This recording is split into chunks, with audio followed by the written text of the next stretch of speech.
Your lifestyle is probably the reason why you even have social anxiety in the first place. Fact or fiction? This is a tough one because I think it's true sometimes. What are you talking about? Let me explain. In my last video, I went over some posts that I found on X about social anxiety and I gave my thoughts about them. These are the rest of the posts that I decided to make a separate video about because I thought they kind of fit their own category. So let's get into it. This next segment of posts though, I'm calling Fact or Fiction. Tell me which of these posts you think are true about social anxiety or are false. Unpopular fact: if you suffer from social anxiety, you are self-obsessed. In your mind, the entire universe revolves around you. What do I look like? Did I say something wrong? Why are they looking at me? Is this fact or fiction? Here's my take on this. To be self-obsessed is to be focused purely on yourself.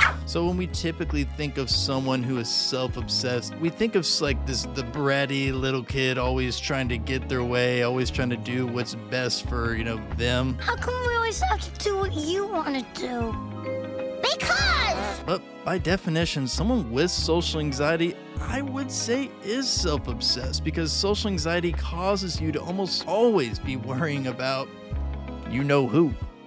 You. Albeit, it's way better than the other kind of self-obsessed. I'm gonna call this fact, but let me know what you think in the comments. Your lifestyle is probably the reason why you even have social anxiety in the first place. Fact or fiction? This is a tough one because I think it's true sometimes. What are you talking about? Let me explain. We are products of our environment, but that also means that our childhood environment, one that we don't really get a say in, can play a part in this. But if you're an adult who doesn't struggle with social anxiety and you make the choice to cut off all ties with your social life, a year later, you try to go back out, try to get back into your social life, you very may well find yourself feeling very socially anxious. That's pretty much what COVID did to a lot of people. I can't tell you how many people reached out to me during COVID saying, I've never struggled really with anxiety or social anxiety before. I used to be really talkative, have lots of friends, but now I'm so scared to go talk to people. I'm so anxious about what they may be thinking of me. Wild how many people reached out to me with that exact same story. But I don't think this happens too often outside of a worldwide pandemic. So I'm gonna say this is false.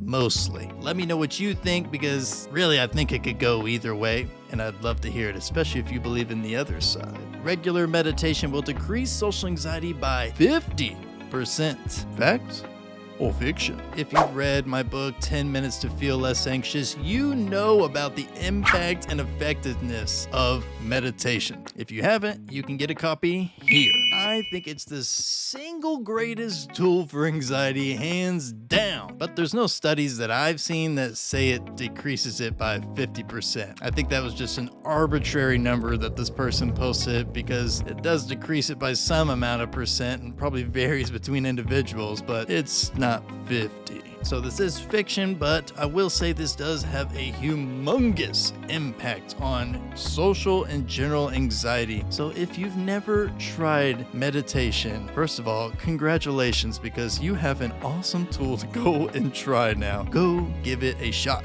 Keep the conversation going in the comments and let me know which post was your favorite that I covered. Which one was the most ignorant? Which one was the best, most inspiring? I don't know. You let me know. Also, if you like this style of video, let me know because I might do this on kind of a recurring basis. Remember, social anxiety is a common challenge, but there are always ways to navigate and overcome it. So keep on going, keep on fighting, never give up, never lose hope. Thank you all for watching. I'll see you all next week in the next one. It won't be next week. I'll see you all next time, probably 2 weeks.